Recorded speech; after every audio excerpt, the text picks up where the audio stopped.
it's Tom with PC Gamer here with Mike Dene and Hamilton Chu from the Hearthstone development team. How you guys doing? Doing great. How you doing? Pretty good, pretty good. So you guys just announced the Mean Streets of Gadgetzan, the next Hearthstone expansion. Can you tell me just a little bit about what the expansion is? Yeah, it's our new expansion. It's set in a Gadgetzan that's moved a little bit into the future from what you might have seen in World of Warcraft. It's a port city that's exploded into this giant kind of metropolis, but beneath it all, there's kind of an underworld. And so there's these three criminal families that are going head to head. You guys have seemed to take the rumblings about Priest being a little underpowered to heart with this expansion. We've already seen a bunch of very strong cards for them. Was that on your mind while you were designing the cards for this set? Yeah, absolutely. One of the things we like to have is kind of an ebb and flow of which classes are strong. So this set really lets us try. Priest players can try 3 different types of decks that we're pushing. One is the Dragon Priest. There's 2 new cards that you've seen either on the stage or in the demos. The Dragonfire Potion, which is a 6 mana spell, it does 5 damage to all non-dragons. An excellent card for any Priest deck, but especially in Dragon Priest. The other one is the Draconid Operative, which is a really powerful dragon, 5 mana, 5/6. Battle Cry, look at 3 cards from your opponent's deck and get a copy of one. That one's really skill testing because it gives you information about your opponent's deck, and you can make informed decisions going forward.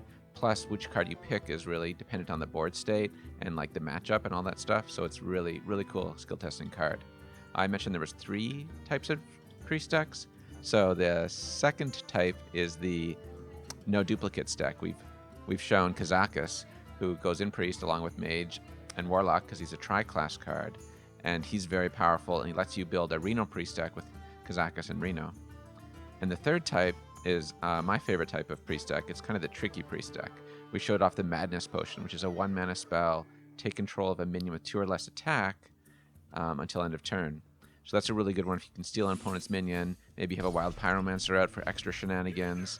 And there's a lot of tricks you can do. And I really like the tricky Priest decks with all the different things they can do. Very skill testing.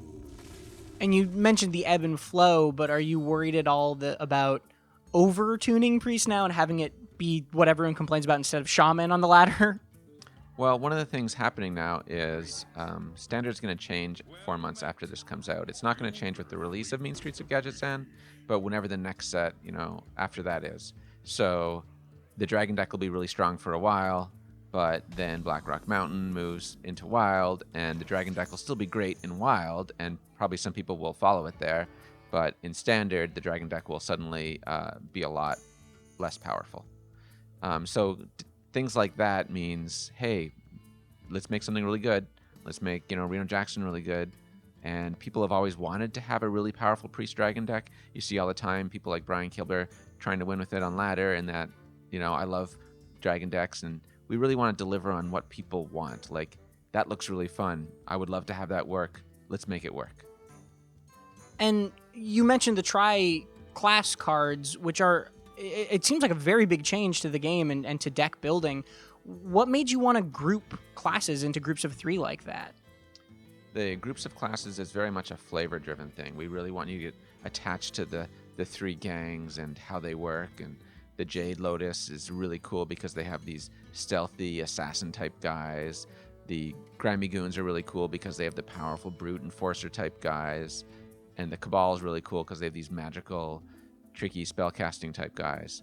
And each one of them a different type of player would love. And some people might love all 3, and that's great. But the tri-class card is really to show the 3 classes working together in that way.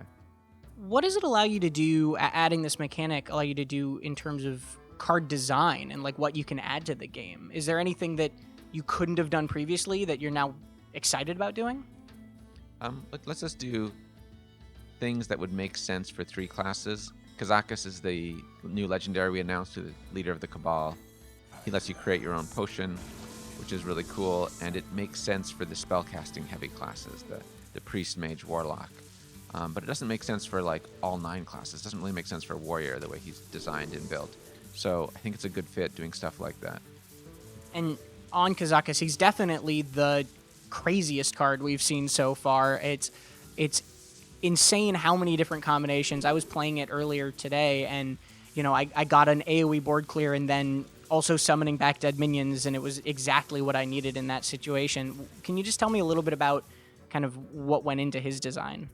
The idea was we wanted to make another card that rewarded you for not having duplicates in your deck.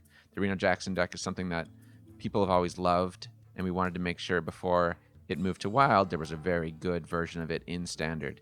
So once we determined that, we wanted to figure out, okay, what are your rewards going to be? What would be really cool and powerful? And I said to one of our other designers, Peter Whalen, hey, how about you get to build your own spell? And I didn't know what that meant at all. But just the idea of it sounded really cool to me. And he's like, yes, here's how we do it. And he basically said, you choose a mana cost and then you choose some effects.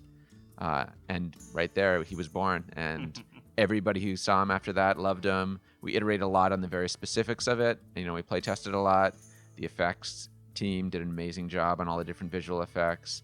There was a lot of extra engineering done to make sure he works. And the whole team came together to make him just like one of the greatest cards, maybe the coolest card of all time. Do you think it's as strong of an effect as Reno was? Because obviously the idea is to keep that deck in Standard. Then do you think that it's a similar effect to justify that deck in Standard? It's a lot different situation. The Reno deck is really good when you're worried about your life total. There's certain matchups where Reno Jackson actually isn't that relevant. You'll just play him as a 4/6. While Kazakus is good in a wide variety of decks. If you're playing a really heavy control matchup, you'll play him and get a 10 cost card. If you're playing a sort of a tempo matchup, maybe you'll go for armor, maybe you'll go for the 1 cost, especially if your hand is full of expensive stuff. So he's good in a much bigger variety of matches, while Reno is stronger in the matchup where he is strong. Like if you're playing against Face Hunter, you play Reno Jackson, boom, he is insane in that matchup, but weak in some other matchups. Kazakus is a lot more flexible. He can be useful in his own way, kind of at all stages of the game, whereas Reno is a very specific, timing choice a lot of the time, and sometimes you just have to play him on the board with no effect, whereas Kazakus is always useful. What do you expect these tri-class cards also to do to deck building? Because obviously it opens up ideas for you guys in creating cards, but are you worried at all that maybe certain classes will kind of have samey decks built around these cards that can be in any of them? Well, one of the things about Kazakus in particular is he only works well in decks with no duplicates. So already you've got a lot of variety. But I think in general, there's only, to be clear, there's only 3 tri-class cards for each gang. So there's the legendary one, there is the rare one where you discover a card of the 3 classes, and that always gives you 1 card from each class to pick from. And then there's one more that we haven't announced yet. So there's only going to be those 3 for each gang, 9 total tri-class cards. In playtesting, it's worked out to be about the right number for that. So that's actually the number you guys actively want, or do you see this as kind of testing the waters in terms of tri-class? If it worked out well, if there was a good reception, would you add more and expand that in the next sets? So historically, we've had a lot of different types of mechanics, and Discover is a good example of one everyone loved. So we kept doing more of it. Web Spinner was also an example of like, hey, here's a card that does something and it worked really well, and we did more of it. There was other cards with different types of effects that people didn't love as much, and we're like, okay, well, let's leave that. Maybe we'll come back to it in 5 years, but we don't need to bring it back right away. So with all of our mechanics, we just look to see, hey, is this great? Is it awesome? If so, maybe we'll keep doing more of it. And looking forward now past the expansion, Ben Brode recently mentioned that you guys weren't quite happy with how the ranked ladder was kind of currently set up. What can we expect in terms of changes to that? We're always, we're always looking at stuff. I think we're never 100% happy with anything. So, including the ladder, we're always thinking about how's it working, what's going on in there, and, are there things we should do in the future? I don't think we have anything we're talking about right now, but it's really important to us, and we look at it a lot. And another thing you guys recently announced was the Heroic Brawl, which there were some mixed reactions to, but the main thing I'm curious about was, is that you guys kind of feeling out a tournament mode? Is a tournament mode or a full tournament mode even something you're still interested in pursuing? I think it scratches some of the itches that people are thinking about when they say tournament mode. It's not tournament mode, but I think it is appealing to some of the players who would be interested in both. One of the great things about Tavern Brawl is that it lets us experiment and also lets us create kind of more specific experiences for certain slices of the population. And Heroic Brawl, I think, is going to be really fun for people who are very competitive and really hardcore and want to see and test themselves against the best. And I think they're going to have a great time. Are you interested in doing a full tournament mode ever, or are you just going to use the Tavern Brawls to kind of continue scratching that itch? We talk about it pretty regularly. It's something that people, ask about, and there's definitely parts of it that seem like it would be great for us to be able to let players do more easily. So we certainly talk about it a lot, but nothing to kind of talk with you about right now. Is there anything that's been on your mind in the lead up to 2017 of, okay, we really gotta make sure we fill this gap in Gadgetzan because these sets or these cards are leaving? I really don't like to replace cards with very similar cards. I think it's better if whole new different ways to play occur. And that's kind of the point of Standard. So like when Healbot left, we didn't replace it with another Healbot. We just did a bunch of other defensive options, and now specific classes have really strong healing options, the healing classes. But the other classes, like maybe Rogue and Hunter, struggle with that. And that's how classes are differentiated and have their own different weaknesses. And we've seen that with Kazakus in that it's, a similar effect to Reno, but not identical. It's still very different in how it plays. Are you guys still happy with your decision not to do core sets in Standard? Because there was a lot of discussion about that when Standard first was announced, and I think everyone is settled into how it is. But is that still something that, looking back, you're content with? Like I said a bit earlier, we're still open to lots of ideas.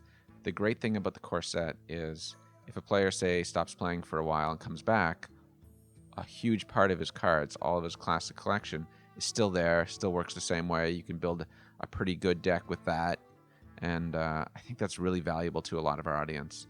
In addition to that, whenever rotation happens, you don't have a big chunk, you don't have all of your collection rotate out, you just have a piece of it. You still can start going forward. There's other advantages too, like when you start playing Hearthstone, you see cards like Blizzard and Frostbolt, which are very iconic cards from World of Warcraft. You recognize them, you know how they work. It feels kind of weird to say, hey, let's get rid of Fireball and Frostbolt and make new, very similar mage direct damage spells with very similar names. Like, that doesn't really make sense to us. There's a lot of advantages to working the way it is. At the same time, though, maybe there's some small tweaks we can do to find a perfect or even just slightly better version of it in the future. And speaking of tweaks, more recently you guys released a balance change, actually a pair of balance changes, although the second one was a little bit more light-handed than the first with the Murloc changes. Is that a sign of things to come with how you go about balance? Are you thinking of changing cards more often? I think near the end of a year, there's less, like rotation doesn't change things. We had just done a small set with Karazhan as opposed to one of our big sets, so that caused less change. So I think the balance changes felt more significant and important to us, but I don't think it's necessarily a pattern. I think we're going to react based on what's the situation at the time. We talk a lot about each one, so I don't think it's any particular pattern. Cool. Well, thanks very much for talking with me, guys, and stay tuned at PCGamer.com for more from BlizzCon.